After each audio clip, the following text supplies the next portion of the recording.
તીતકામ ગ્રામ પંચાયતમાં મેં સરપંચ તરીકે ઉમેદવારી કરેલી.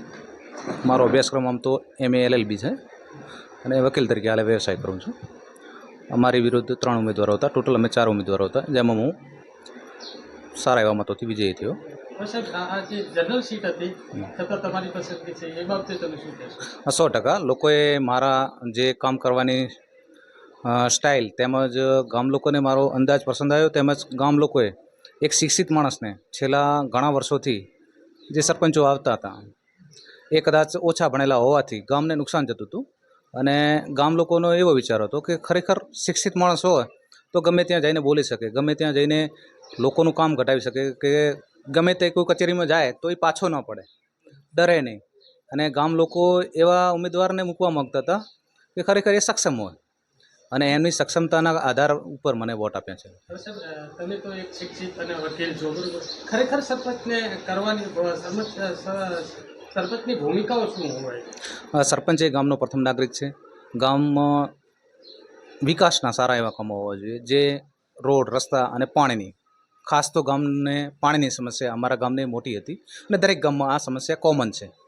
તો પાણી બાબતે લોકોને શુદ્ધ પાણી અને સ્વચ્છ પાણી મળી રહે એ કામ સરપંચે પ્રાયોરિટી આપવી જોઈએ અને હું એમાં મારો સક્રિય રોલ ભજવી અને સારામાં સારી લોકોને સારું પાણી મળી રહે એવી વ્યવસ્થા કરવાની પૂરી કોશિશ કરી રહ્યો છું. તેમજ રોડ, રસ્તા અને ગટર બાબતે પણ લોકોની પ્રાથમિક જરૂરિયાતો હોય છે, તો ત્યાં પણ મારો એ પર ધ્યાન છે. શિક્ષણ બાબતે શું કહેશો? હા, હાલના સમયમાં શિક્ષણ એ ખૂબ જ અગત્યનું પાસું છે. શિક્ષિત માણસ જો તમારા બાળકો અને શિક્ષિત હશે તો એ આવનારી ભાવિ છે પેઢી એ મજબૂત બનાવવી જ પડશે. શિક્ષણ દરેક સુધી પહોંચવું જોઈએ અને દરેક બાળક છે એ સારું શિક્ષણ મેળવે અને સ્વચ્છ વાતાવરણમાં મેળવે એવી આપણે અપેક્ષા રાખીએ.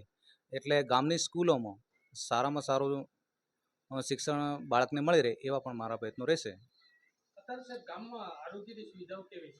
ગામમાં અમારા PHC છે જ, એટલે CHC સોરી, અને ત્યાં લોકો સારવાર કરાવે પહેલાંના કરતાં હાલ સુવિધા સારી છે.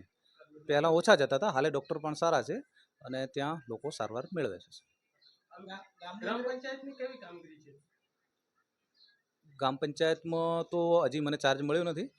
ચાર્જ મળશે પછી જે કામગીરી ગ્રામ પંચાયતની હોય કરવાની, જે મંદ કામગીરી હતી એ હું 100% એમાં તેજ અને ગતિ લાવી અને એને પ્રાયોરિટી આપીશ કે પંચાયતનું કામ છે એ સારી રીતે અને સુઘડ રીતે થાય એવો મારા પ્રયત્નો છે.